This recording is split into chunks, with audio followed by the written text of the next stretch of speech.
Hello and welcome to yet another YouTube video here on this channel. Today we are diving into my favorite to-do list applications, and we are starting off with an old favorite called Todoist. And Todoist is quite simple to use. It is simple to learn.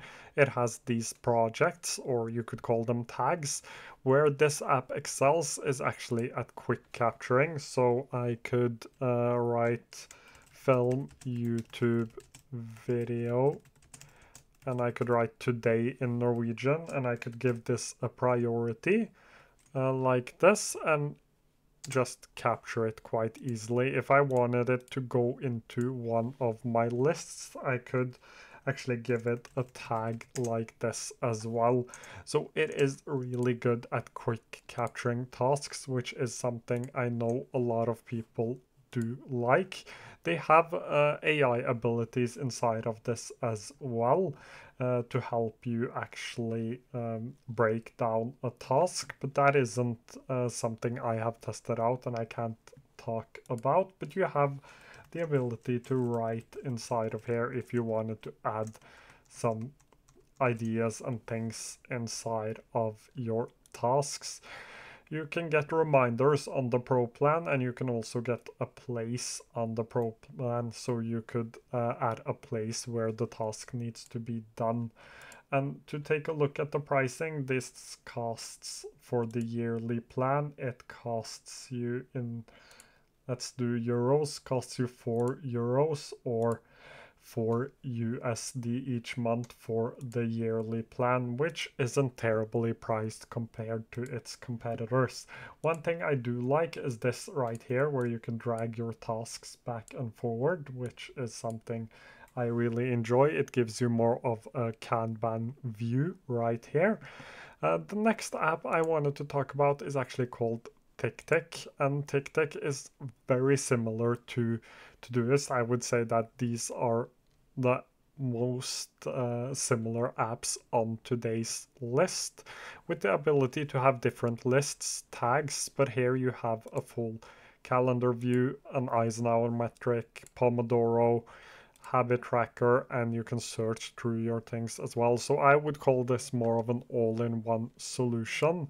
And the pricing on this isn't too bad either. If we go up here, this gives you an annual plan of $35.99, so less than $3 each month. And with that, you get the full calendar functionality, as well as reminders for check items, premium themes, premium white noises, and estimated POMO for tasks. And you also get these stats that allow you to track your progress, something I like a lot. It is quite cheap for the yearly plan, and it offers a lot, and it is a great application with things like the inbox, the next 7 days, a today view, and I have really enjoyed the calendar view, and it has a gcal integration as well, as do actually Todoist have. It also has a gcal calendar integration. I don't use Google Calendar, so I've never tested it out for myself. The next one is actually one that is only available for the Mac, and it is called Things Tree. This is a one-time payment on every single one of your devices. So I have this on my Mac, and I have this on my iPhone as well as my Apple Watch. I do not actually have it for the iPad yet, and I don't think I will end up buying it, but the price on this for the Mac is $49.99 and $9.99 for the iPhone and Watch, $19.99 for the iPad, and if you own a pair of Vision Pro, it is $29.99, which I do not, and I don't think I will buy anytime soon. This allows you to divide your lives into what's called areas, which you can see right here. So family, work, and you can have projects within those areas, or you can have projects outside of these areas as well. It has an inbox feature, an anytime and someday feature, and I just love the simplicity of the app. It is simple, it is beautifully designed, and that is everything I need in a to-do list app. It also offers or my calendar app, Amy, offers an integration to Things3, which makes my life so much simpler when I try to calendar block.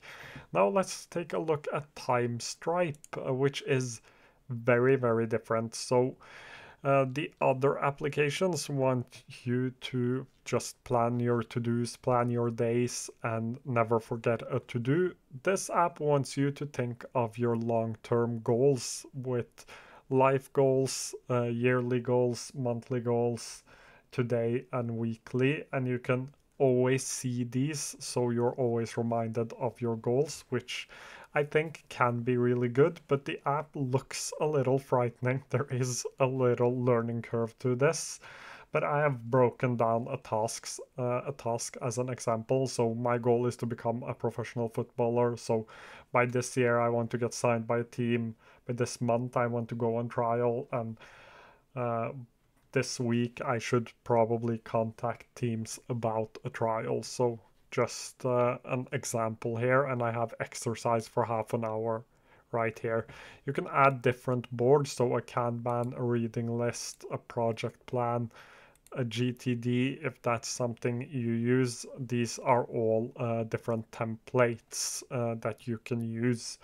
So a great application if you are really goal oriented and you want to spend a little bit of time actually learning the app. It offers note taking as well, just like all of the other applications on this list, but the note taking should be simple. You can't actually use this as a note taking app, but if you have some extra things you want to add on your tasks, you can do that. You have the ability to add sub goals as well, which is basically just sub tasks. This app refers to everything as a goal. You have insights, which shows you your streak created, done, updated, and gives you a score. You have a gallery here, which shows you all of the different templates, and there are quite a few templates here. And you have what's called climbs, which are basically challenges to help you become better at something, whether that's Zen mode or 30 days of coding or 12 steps to launch a business venture. There are a couple of really cool climbs here. I have tested out one, and that is this beat writer's block in 21 days, but I haven't tested all of them. They also have a 75 hard motivation and tips, so there are a lot of great climbs you can use.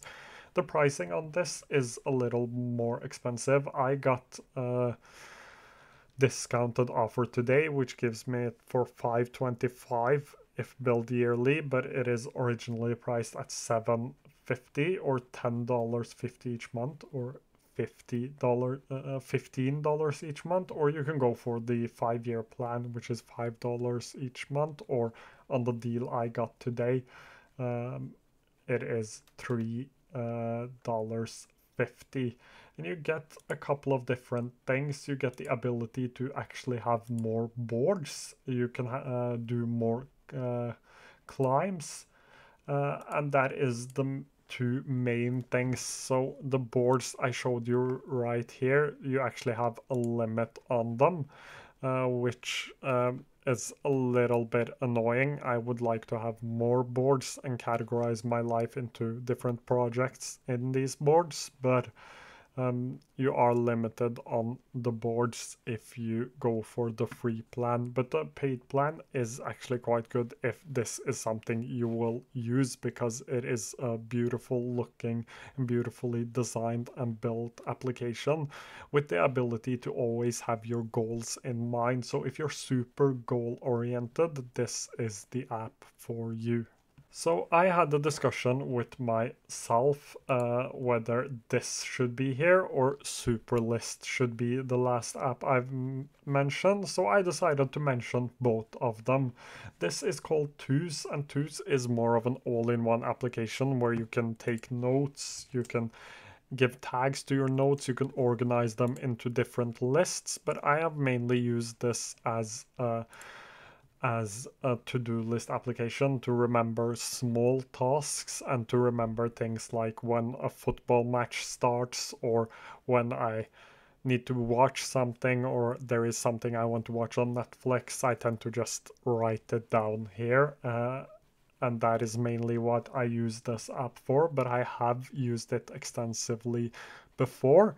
So here I have lists of things I want to watch, reading list, and I have my social media ideas here as well. And I have like watch hidden figures right here.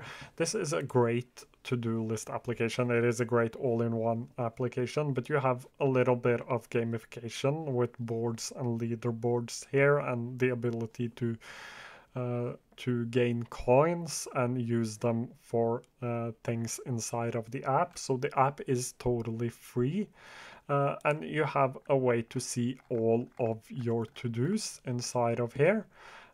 And you also can create different lists. You have a calendar view which shows you whenever you have taken a note. You have this week view where you can see all of your tasks that are coming up. So this is a really good like all-in-one productivity app, but it works great as a bullet journal or as a to-do list application as well, and it is free to use.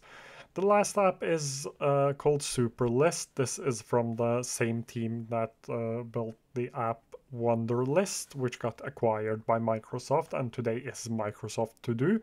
You have an inbox feature, you have a today view, you have messages, and you have tasks that are for you or for others.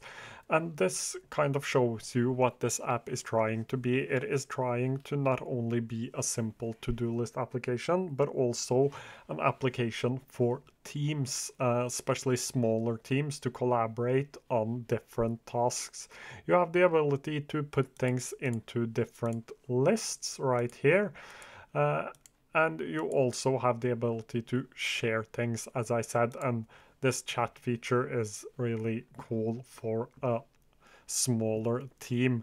This is again a really simple application to use, and I like simple when it comes to to-do list applications. You don't want to spend too much time inside of your to-do list application.